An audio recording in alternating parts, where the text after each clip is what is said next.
আজকে নিয়েছি ভাতে দিয়ে সেদ্ধ করেছিলাম উচ্ছে আর আলু, উচ্ছে আলু ভর্তা বানাবো।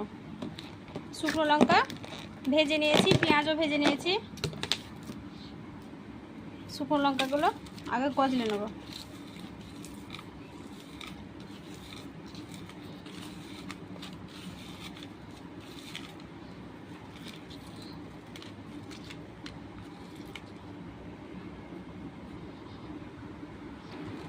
উচ্ছেটা ভালো করে মাখিয়ে নিলাম, আলু সেদ্ধটাও মাখিয়ে নেব।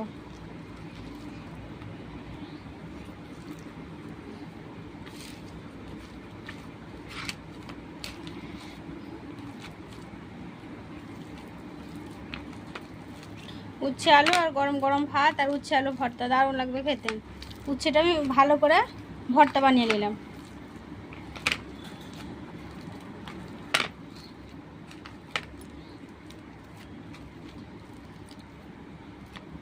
উচ্ছে ভর্তা হয়ে গেছে, রেডি।